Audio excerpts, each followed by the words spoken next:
राम सिमर पछताएगा मन, राम सिमर पछताएगा, राम सिमर पछताएगा मन, राम सिमर पछताएगा, राम सिमर पछताएगा मन, राम सिमर पछताएगा। पापी जीरा लोभ करत है, आज काल उठ जाएगा, आज काल उठ जाएगा मन, राम सिमर पछताएगा, राम सिमर पछताएगा मन, राम सिमर पछताएगा।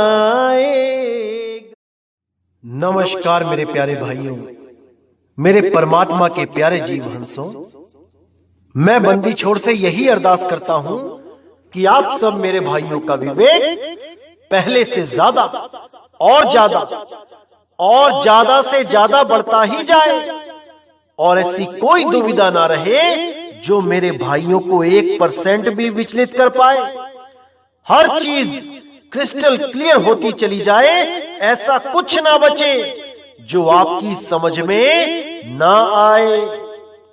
बहुत जरूरी है हर बात को समझना, हर चीज को जानना, तभी आप एक विवेकी हंस कहलाएंगे, एक जागृत जीव कहलाएंगे।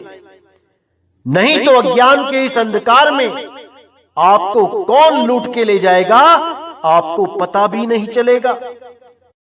क्योंकि अभी बहुत आएंगे, अभी बहुत से लोग आएंगे जो हमारा ही ज्ञान सुन सुन के आपको हमारे ही जैसे सत्संग सुनाने शुरू करेंगे, और अंत में थोड़ा सा अलग बता के खिचड़ी ज्ञान परोस के रख देंगे।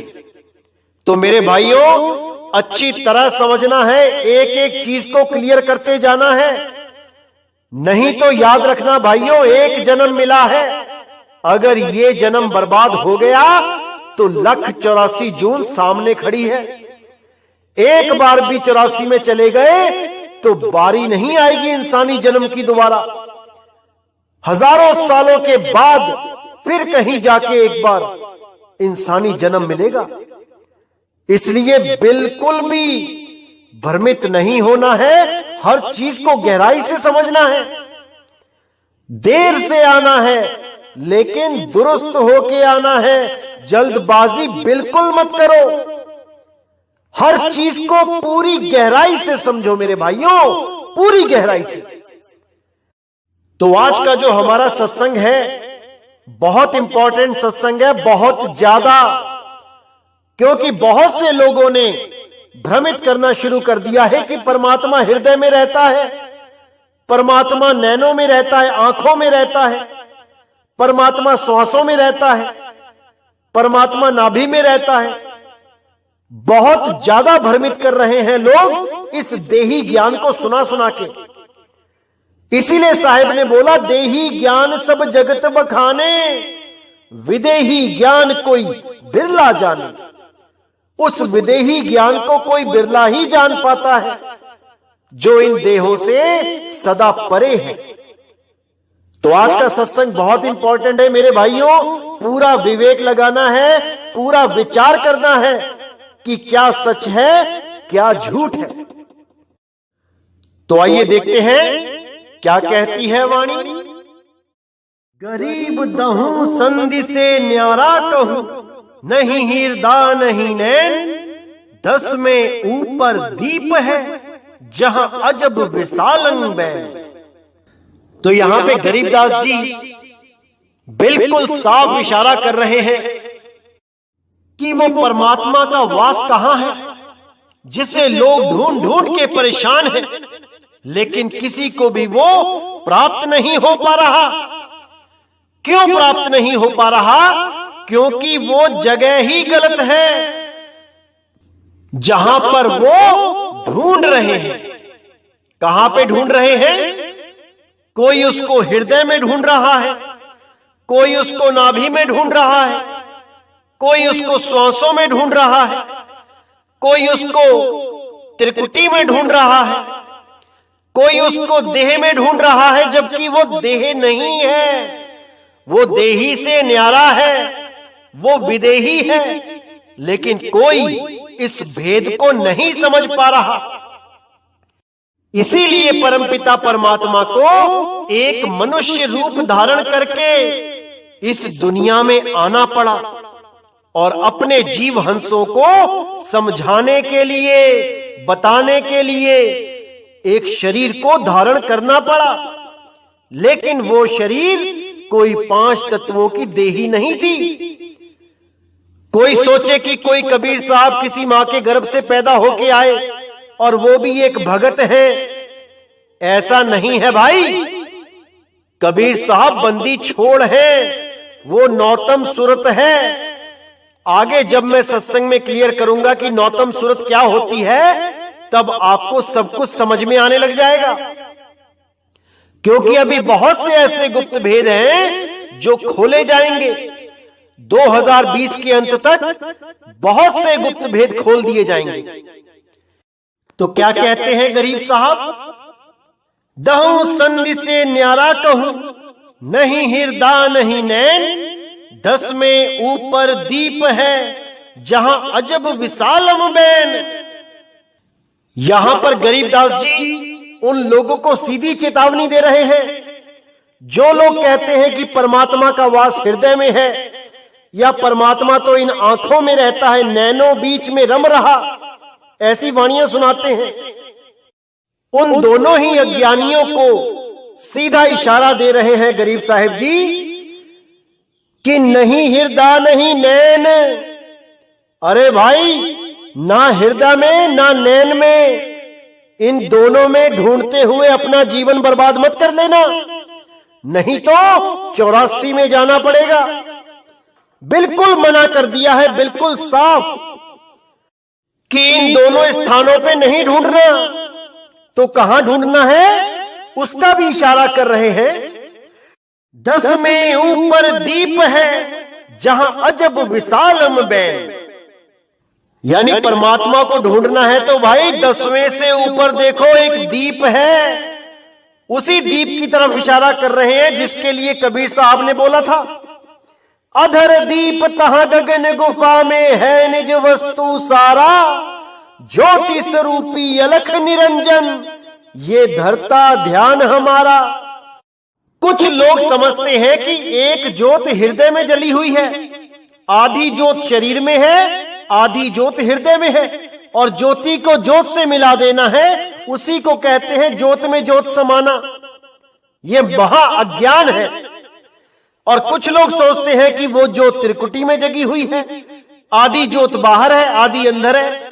उसको भी कई सोचते हैं कि ज्योत में ज्योत समाना, मंतु ज्योत स्वरूप है, अपना मूल पहचान। ये घोर अज्ञान है। ज्योत में ज्योत नहीं समानी है भाई। ज्योत तो सूरत के लिए बोला गया है और दूसरी ज्योत शब्द के लिए बोला गया है। सूरत को शब्द में समाना है, ना कि किसी ज्योत के दर्शन करके ज्योत में समा जाना है। उसके लिए तो साहिब ने बोला है, ज्योत स्वरूपी अलख निरंजन, ये धरता ध्यान हमारा। और ये उसी निरंजन को परमात्मा मान के उसी ज्योत में समाने की बातें करते हैं। इसीलिए बार बार जन्म हो रहा है, मरण हो रहा है। अगर इस भेद को ये समझ जाएं तो बेड़ा पार हो जाएगा। लेकिन कोई समझने को तैयार नहीं है। सबके सब अपने अज्ञान को ही ज्ञान समझ के बैठे हैं और कबीर साहब की वाणियों को मिथ्या जानकर अपना जन्म बर्बाद कर लेते हैं। तो गरीबदास जी यहां मोहर लगा रहे हैं, 10 में ऊपर दीप है, जहां अजब विशालम बैन।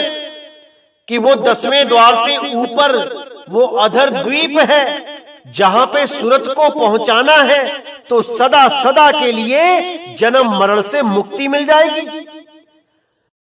तो आगे गरीबदास जी कहते हैं, गरीब दहु संधि से न्यारी कहूं, पिंड ब्रह्मंड आकार, तीनों पर्दे खुल गए तो जहां तहां दीदार। तो यहां पे गरीबदास जी महाराज ने बिल्कुल क्लियर कर दिया कि दहु संधि से न्यारी कहूं, पिंड ब्रह्मंड आकार। दहु संधि का मतलब होता है जड़ चेतन की संधि। तो यहां बिल्कुल क्लियर कर दिया कि पिंड ब्रह्मंड आकार, इन तीनों का बोध हो जाने के बाद, यानी क्या है पिंड, क्या है ब्रह्मांड, क्या है आकार, इन तीनों का जब बोध हो जाता है तब समझ में आता है कि ये तीनों ही उस शब्द गुरु के सहारे खड़े हैं। ये पिंड, ये ब्रह्मांड और ये गले से निकलने वाली जो आवाज है जिसको आकार कहते हैं, जो एक सांस में लगातार चलती है, जिसको मैंने पहले भी कई बार बताया है, जो गले से आवाज निकलती है आ की, आ,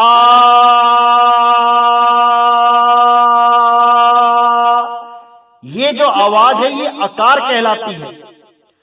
तो गरीब साहब कहते हैं, गरीब दहूं संधि से न्यारी कहूं, पिंड ब्रह्मांड आकार, ये तीनों, इन तीनों का जब बोध हो जाता है, जब ज्ञान हो जाता है, जब इनका अस्तित्व पता लग जाता है कि ये कहां से ताकत ले रहे हैं, तब वो तीनों पर्दे खुल जाते हैं। तीनों पर्दे खुल गए तो जहां तहां दीदार। फिर जीव, शिव और पीव, इन तीनों पर्दों को खोल दिया जाता है। तब समझ में आ जाता है कि जीव अवस्था क्या है, शिव अवस्था क्या है और पीव अवस्था क्या है। हर चीज का बोध हो जाता है, जहां तहां दीदार, हर चीज समझ में आने लग जाती है। तो आगे कहते हैं, गरीब सतगुरु को क्या दीजिए, तन मन धन और शीश, पिंड प्राण कुर्बान कर, जिन भक्ति दई बख्शीश। अब यहां पे गरीबदास जी महाराज जीवों को जगाते हुए समझा रहे हैं कि तुम सतगुरु को क्या दे सकते हो, क्या है तुम्हारा इस दुनिया में, तुम लेके क्या आए थे। ना तो तुम्हारा शरीर ही तुम्हारा है, एक दिन इसको भी छोड़ के चले जाना है, ना ये मन तुम्हारा है क्योंकि यही तो तुम्हें उलझा के बैठा है, और ना ही ये धन तुम्हारा है जो एक दिन यहीं पड़ा रह जाएगा। तो इसीलिए गरीबदास जी समझा रहे हैं कि तुम सतगुरु के चरणों में तन मन धन तो अर्पण कर ही दो, साथ में अपना शीश भी अर्पण कर दो। क्योंकि कबीर साहब भी कहते हैं, शीश दिए जो गुरु मिले तो भी सस्ता जान। भाई बहुत सस्ता है ये, अगर शीश भी काट के चढ़ा दिए जाए गुरु के चरणों में।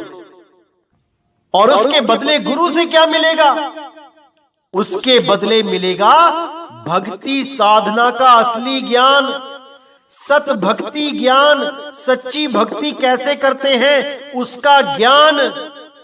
क्योंकि भक्ति तो सभी करते आए हैं, देवी देवता पीर पैगंबर भुइया भवानी, बड़े बड़े ऋषि मुनि महर्षि सभी भक्ति करते आए हैं, लेकिन मुक्ति किसी को नहीं मिली। क्योंकि वो भक्ति तो करते रहे लेकिन सत भक्ति नहीं कर पाए, सच्ची भक्ति नहीं कर पाए। इसी देह के अंदर ध्यान लगा के युगों युगों तक बैठे रहे।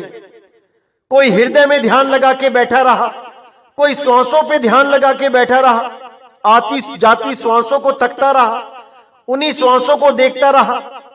कोई त्रिकुटी में ज्योत के दर्शन करता रहा, कोई अपने गुरु का ही स्वरूप देखता रहा, कोई नाभि में ध्यान लगाता रहा। ऐसे ही इस शरीर के अंदर ध्यान करते करते अपना जन्म बर्बाद कर लिया। सच्चा ज्ञान कब मिलता है, जब सतगुरु विदेही ज्ञान का भेद बताता है। पहले ध्यान विदेही समझाता है, फिर नाम विदेही बताता है, तब जाके जीव बंधन मुक्त हो पाता है। इसीलिए कबीर साहब ने बोला, ध्यान विदेह और नाम विदेहा दो लख पावे मिटे संदेहा। जब तक ये संदेह खत्म नहीं होगा, ये जन्म मरण खत्म नहीं हो सकता। चाहे सारी उम्र हृदय में ध्यान लगा के बैठे रहो, कंठ पे ध्यान लगा के बैठे रहो, त्रिकुटी में ब्रह्मरंध्र में ध्यान लगा के बैठे रहो, वो परम पिता परमात्मा कभी नहीं मिलेगा, कभी नहीं मिलेगा।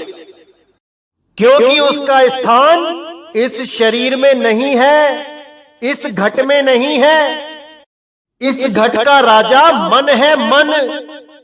उस मन को ही पकड़ना है और इस गढ़ के ऊपर चढ़ जाना है, जहां पर चढ़ के परमपिता परमात्मा मिलेगा। इस शरीर में परमात्मा नहीं मिलेगा भाई, इसमें मन राजा है, इसमें मन राजा है। इसी चीज को समझाने के लिए गुरु ग्रंथ साहब में कबीर साहब ने वाणी बोली है। आइए देखते हैं क्या कहती है वाणी। सत संतोख ले लरदे लागा, तोरे दुई दरवाजा। साध संगत और गुरु की कृपा ते, पकड़ियो गढ़ को राजा। भगवत भीर सकत सिमरन की, कटी काल भय फांसी। दास कबीर चढ़ियो गढ़ी ऊपर, राज लियो विनाशी। इस वाणी में कबीर साहब बिल्कुल साफ इशारा कर रहे हैं कि गढ़ का राजा यानी इस देह का राजा, इस देह में कौन सा राजा बैठा है। मैंने पहले भी समझाया था आपको कि इस तन के अंदर, इस शरीर के अंदर मन राजा बैठा है। मन राजा वही राजा है इस शरीर का। और जो लोग शरीर के अंदर परमात्मा को ढूंढने की कोशिश करते हैं, वो इसी मन को परमात्मा मान के ज्योति ज्योत समा जाते हैं, क्योंकि ये मन ही ज्योत है। कोई नहीं जान पा रहा इस मन की शातिर चालों को, सब के सब मन के गुलाम बन बैठे हैं। इसीलिए साहिब ने बिल्कुल क्लियर कर दिया कि सत संतोख ले लड़ने लागा। इस मन राजा से मैं सत और संतोख लेके लड़ने लगा और दोनों दरवाजों को तोड़ दिया। कौन से दो दरवाजे? एक पाप का, एक पुण्य का। मैं दोनों से न्यारा हो गया। जब मैंने सत्य को जान लिया, मैं पाप और पुण्य दोनों से न्यारा हो गया। तो यही साहिब कह रहे हैं कि सत संतोख ले लड़ने लागा, तोरे दुई दरवाजा। साध संगत और गुरु की कृपा ते, पकड़ियो गढ़ का राजा। अब दोनों की बात कर दी, साध संगत और गुरु की कृपा से। साध संगत मतलब देही गुरु की तरफ इशारा है, जो आपको सत्य के साथ जोड़ेगा, आपको भेद बताएगा कि उस सत्य को कैसे प्राप्त करना है। और गुरु की कृपा मतलब उस विदेही शब्द गुरु की कृपा जब आप पे बरसेगी, तब ही आप इस मन रूपी राजा को पकड़ पाओगे। जो लोग ये कहते हैं कि गुरु धारण करने की जरूरत नहीं है, आप सीधे ही परमात्मा को पालोगे, ये बातें वाणी के विरुद्ध हैं। ये मनमुखी ज्ञान है। आज तक ना तो ऐसा कोई पैदा हुआ है जो बिना गुरु के ज्ञान प्राप्त कर ले, और ना ही ऐसा होगा। फिर समझ लो, ज्ञान प्राप्त कर ले यानी सत ज्ञान। अधूरा ज्ञान तो बिना गुरु के भी प्राप्त हो सकता है, लेकिन सच्चा ज्ञान जिससे मुक्ति होगी, बिना गुरु के प्राप्त नहीं होता, कभी नहीं होता। इसीलिए बोला गया है, प्रभ कृपाल कृपा करे, नाम नानक साधु संग मिले। यानी प्रभु कृपाल जब कृपा करता है तो साधु का संग प्राप्त होता है। साधु ही आपके जीवन में आपको मार्गदर्शन करता है। परमात्मा नहीं आएगा आपसे बताने कि ये सच है और ये झूठ है। परमात्मा तो केवल उसको मिलने आता है जिससे उसने आगे जागृति लानी हो। एक संत को मिलता है आके, और उससे ही, उस एक दिए से हजारों दिए जला देता है। सबको आके नहीं मिलता कि कोई कहे कि सबको आके परमात्मा मिलेगा। असली मुद्दा होता है बुझे हुए दीपक को जलाना। चाहे परमात्मा उसको स्वयं जलाए या परमात्मा के द्वारा जलाया हुआ कोई दीपक उसको आके जला दे, मुद्दा यह है कि दीपक जलना चाहिए, ज्ञान होना चाहिए। इसलिए गुरु करना बहुत जरूरी होता है। कोई भी गुरु करो आप, बस ज्ञान पूर्ण होना चाहिए, क्योंकि ज्ञान से ही आपका मोक्ष होगा, मुक्ति होगी। वो गुरु नहीं मोक्ष देगा आपको। गुरु तो केवल मार्गदर्शन करेगा, मार्गदर्शन। तो यहां पे साफ क्लियर कर दिया है कि साध संगत और गुरु की कृपा ते पकड़े गढ़ को राजा। गढ़ यानी ये शरीर, इस शरीर में जो राजा बैठा है, जिसको मैंने तीसरा राम बोला था, मन राम। और बहुत से लोग विरोध कर रहे थे कि मन राम कैसे हो सकता है। तो भाई देख लो यहां पे राजा कौन है। क्या दो राजा हैं इस संसार में आपके हिसाब से? क्योंकि आप लोगों ने मन को राजा नहीं माना। इस वाणी को अच्छी तरह देख लो, कौन राजा बताया गया है। भाई मन ही राजा है इस तीन लोक का, और चौथे लोक का राजा शब्द गुरु है। तो वाणी बिल्कुल क्लियर कह रही है, साध संगत और गुरु की कृपा ते पकड़े गढ़ को राजा। मैंने उस राजा को पकड़ लिया है, उसको बंदी बना लिया है। भगवत भीर सकत सिमरन की कटी काल भय फांसी। दास कमीर चढ़े ओ गढ़ी ऊपर राज लियो अविनाशी। इस शरीर रूपी गढ़ में जो मन राजा है, मैंने उसको पकड़ लिया है, बंदी बना लिया है, और मैं अब इस गढ़ के ऊपर चढ़ गया हूं।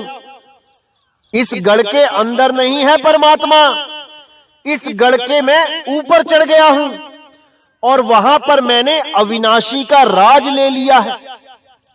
यानी वो परमात्मा का जो सिंहासन है, जो गढ़ के ऊपर है, वहां पर जाके मैं विराजमान हो गया। अब मुझे कोई नहीं उतार सकता।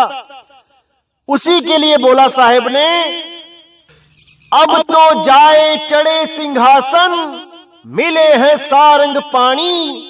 राम कबीरा एक भय है, कोई ना सके पहचानी।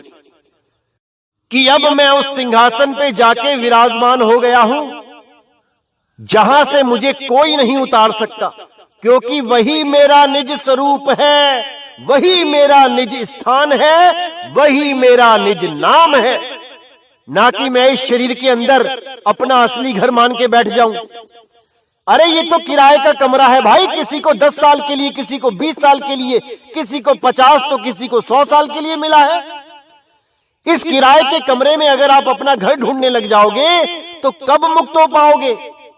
अरे भाई किराए का कमरा खाली करना पड़ेगा, तब कहां जाओगे? इसीलिए बार बार समझा रहा हूं कि इस देही ज्ञान को त्यागो और विदेही ज्ञान को समझने की कोशिश करो। संतों ने वाणियों में कोई कमी नहीं रखी है, लेकिन इन वाणियों को कोई समझ नहीं सकता। पढ़ तो सब सकते हैं, 600 साल से पढ़ ही रहे हैं सब, लेकिन समझ नहीं पाए। क्योंकि परमात्मा जिसको आदेश करता है वही इस मूल ज्ञान को खोल सकता है, अन्यथा कोई नहीं। सब पढ़ तो सकते हैं क्योंकि पढ़े लिखे हैं, लेकिन समझ नहीं सकते क्योंकि अनुभव ज्ञान नहीं है, शब्द की प्राप्ति नहीं हुई है। इसलिए वो शब्द की भेदी वाणियों को नहीं खोल सकते। इसलिए मेरे भाई हर चीज को समझने की कोशिश करो। ये जीवन बहुत अनमोल है, बहुत ज्यादा।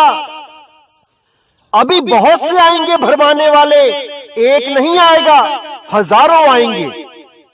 लेकिन आपने हर चीज को अच्छी तरह समझ के अपने आप को इन लोगों से बचा के रखना है, क्योंकि ये लोग शक का बीज डालते हैं आपके दिमागों में, और अगर वो बीज सही से पड़ गया तो वो बीज एक दिन पेड़ बन जाता है और आप सत्य के मार्ग से भटक जाते हो। उनका कुछ नहीं बिगड़ेगा, बिगड़ेगा आपका। 1,84,000 में आपको जाना पड़ेगा। तो मेरे भाई अच्छी तरह विचार करो, अच्छी तरह समझो इस चीज को, क्योंकि ये मूल ज्ञान समझाने वाला आपको कोई बार बार नहीं आएगा। परमात्मा की दया हुई है जो ये मूल ज्ञान आज आप सुन रहे हो, तो अच्छी तरह पूरा लाभ उठाओ इसका और जन्म मरण से सदा के लिए मुक्त हो जाओ। तो आगे देखिए क्या कहते हैं गरीब साहेब। गरीब सतगुरु को क्या दीजिए, तन मन धन और शीस, पिंड प्राण कुर्बान कर जिन भक्ति दई बख्शीस। अब यहां पे आपने पूरा विचार करना है गरीबदास जी महाराज क्या कहना चाह रहे हैं। सबसे पहले उन्होंने ये बोल दिया कि तुम सतगुरु को दे ही क्या सकते हो, तुम्हारा है ही क्या इस जीवन में। शरीर तुम्हारा नहीं है, धन दौलत यहीं छोड़ जाओगे, तुम्हारी नहीं है। मन तुम्हारा गुलाम है नहीं, मन तो तुम्हें ही भटका के बैठा है, वो भी तुम्हारा नहीं है। तुम्हारा है क्या जो तुम वहां पे अर्पण करो गुरु के चरणों में, तुम्हारा कुछ नहीं है। जो कुछ तुमको मिला है यहीं से मिला है और यहीं पर छोड़ के एक दिन चले जाओगे। गुरु की शरण में रहोगे तो मुक्ति को प्राप्त कर लोगे, और अगर गुरु धारण नहीं करोगे तो 1,84,000 में चले जाओगे। जाना तो पड़ेगा, कोई नहीं बचा जो इस शरीर को छोड़ के नहीं गया, जो इस किराए के कमरे को छोड़ के नहीं गया। जितने भी गए या तो वो दूसरे किराए के कमरे में चले गए, या फिर वो भाग्यशाली जीव जिनको सतगुरु ने उनके असली घर का लखाव करा दिया, उस निज घर का लखाव करा दिया जो इस देह से बाहर है, ना कि इस किराए के कमरे में है। जिसको भी ये ज्ञान कराया गया वो अपने निज घर को पहुंच गया, उस अधर द्वीप पे चला गया जहां से वापस आने का कोई मतलब ही नहीं है। वो अपने निज स्वरूप में स्थित हो गया, अब उसका आना जाना खत्म हो गया। अरे ना कहीं आना ना कहीं जाना, आपे में आप समाना, रूप में रूप समाना। अब वो एक हो गया, अब अनेक नहीं हो सकता। तो आगे कहते हैं गरीबदास जी कि सतगुरु के चरणों में अपना शीश दे दो। इसका मतलब ये नहीं कि शीश काट के दे दो, शीश का मतलब है अहंकार, क्योंकि अहंकार की वजह से ही किसी का सिर नहीं झुकता गुरु के आगे। उस गुरु के आगे अहंकार का शीश झुका दो, तब समझ लो कि तुम्हें अब जन्म मरण में लाने वाला कोई नहीं है। तन मन धन तो वार करना ही करना है, सबसे बड़ी चीज है अहंकार को झुकाना है।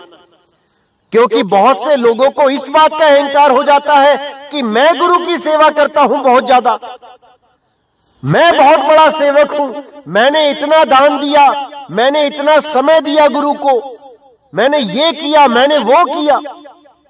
ये अहंकार भी उसे मुक्त नहीं होने देता, उसे उसका फल मिलता है, अगले जन्मों में जाना पड़ता है।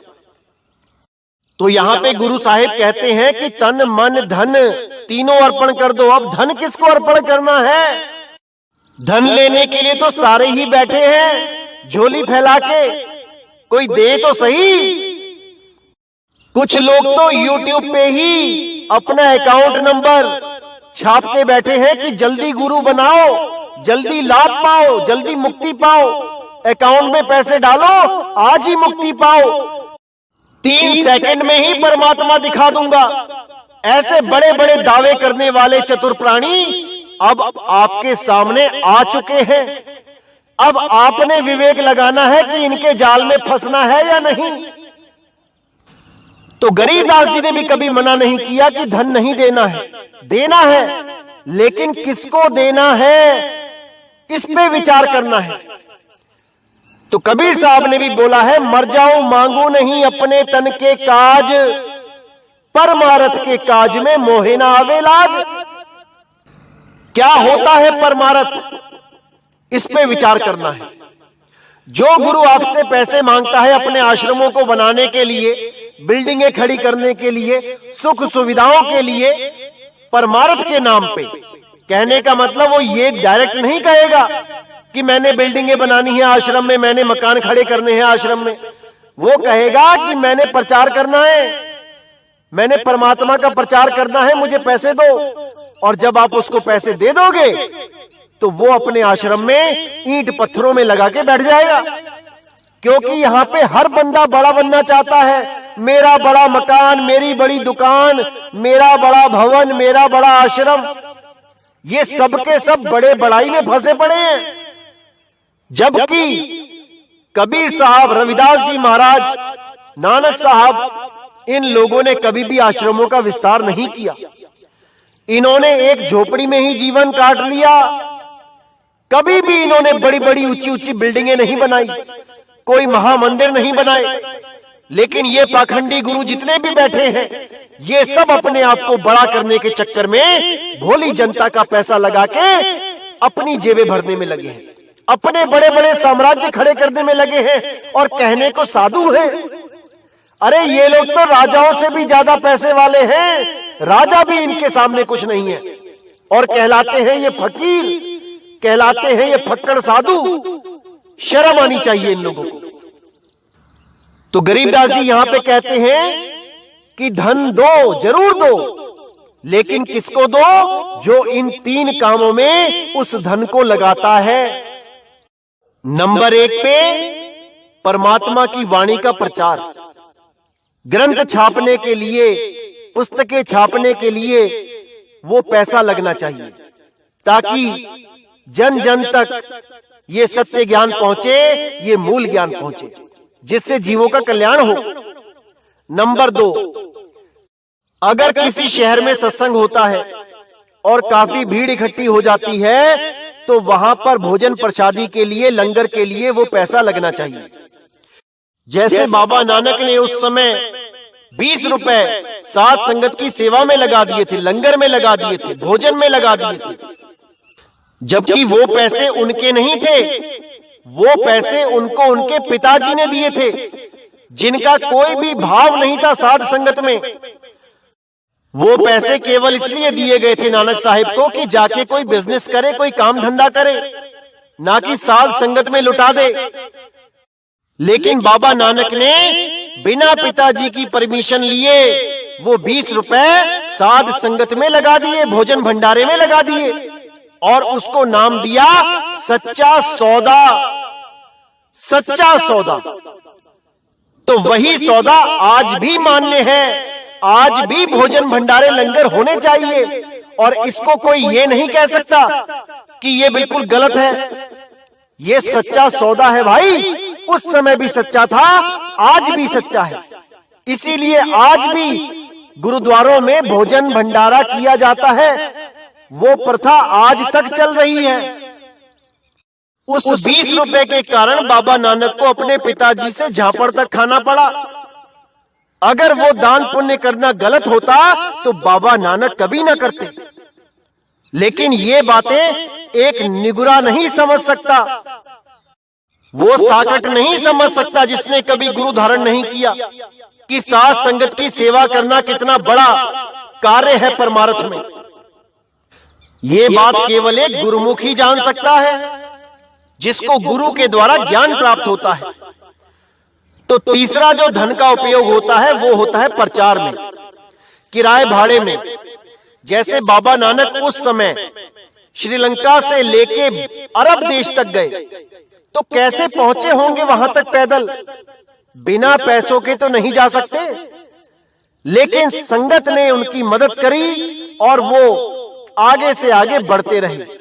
कई जगह उन्होंने भोजन किया, कई जगह जो भी सेवा मिली उनको, उन्होंने उसको सफर में लगा दिया, उन्होंने उसको प्रचार में लगा दिया। तो सेवा लेना बुरा नहीं है, लेकिन सेवा सही जगह लगनी चाहिए।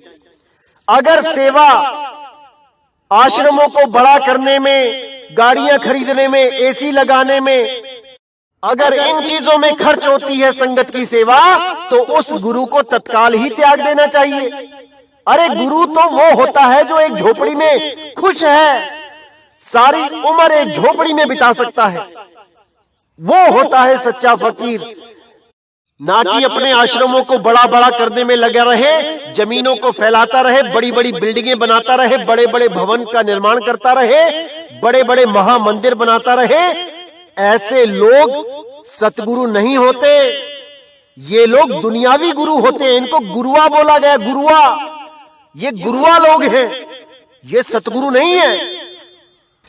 इनके मनों की कल्पना तो इतनी ज्यादा होती है कि एक ग्रस्त से भी ज्यादा ख्वाब लेके जीते हैं ये लोग।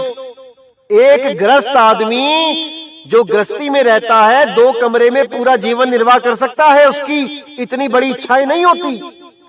लेकिन इन गुरुआ लोगों की इतनी बड़ी इच्छाएं हैं कि लाखों करोड़ों अरबों रुपया ईंट पत्थर में लगा देते हैं, फिर भी मन को संतुष्टि नहीं होती। ऐसे लोग प्रेत जूनों में भटकते हैं, क्योंकि गुरबाणी में साफ बोला है, अंत काले जो मंदिर सिमरे ऐसी चिंता में देह मरे। प्रेत जून वो वली वली उतरे।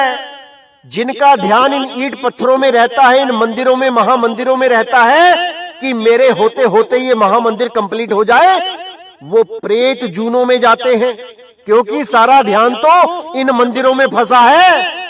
मुक्ति कब हुई भाई? अगर आज नहीं मुक्ति हुई तो कल भी नहीं होगी। सच्चा फकीर वो होता है जो इन सब आशाओं तृष्णाओं से मुक्त होता है। इसीलिए गरीबदास जी कहते हैं कि पिंड प्राण कुर्बान कर जिन भक्ति दई बख्शीस। उस गुरु के चरणों में अपना पिंड प्राण, अपना सब कुछ अर्पण कर दो, जो तुम्हें सच्ची भक्ति बता दे, वो सत भक्ति करवा दे, जिससे तुम्हारा सदा के लिए जन्म मरण खत्म हो जाए। नहीं तो आज तो तुम राजा हो और कल को तुम गधे की, सुअर की, कुत्ते की जून में जाके महा दुख पाओगे। आज तुम इतने हाइजीनिक हो कि हल्की सी गंदगी भी अपने घर में देख नहीं सकते, लेकिन 84 में जाके गंदी नालियों में घूमना पड़ेगा, गंदी नाली में ही भोजन खाना पड़ेगा। तो मेरे भाइयों, अच्छी तरह विचार कर लो, विवेक जगा लो अपना, जितना जगा सकते हो। ये मौका बार बार नहीं मिलता। मानुष जन्म अनमोल है, मिले न बारंबार, तरवर जो पत्ता गिरे बहुर न लागे डार। एक बार जो पत्ता गिर गया वो दोबारा नहीं लगता, जन्मों जन्मों के बाद नंबर आएगा। तो मेरे भाई, पूरा विवेक करो, पूरा विचार करो, वाणी पे पूरा विश्वास करो। क्या कहती है वाणी? क्योंकि भरमाने वाले बहुत आएंगे, बहुत आएंगे, लेकिन आपने भरमना नहीं है। पूरा विवेक लगाना है, पूरा विचार करना है, तभी ये जन्म मरण का रोग खत्म होगा मेरे भाई।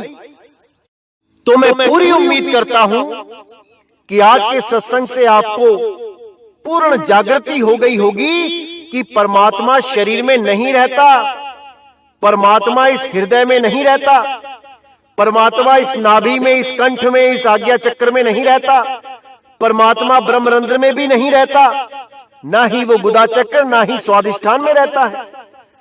परमात्मा विदेही है, अजूनी है, अजूनी। इसीलिए बोला गया अजूनी सैभंग गुर प्रसाद।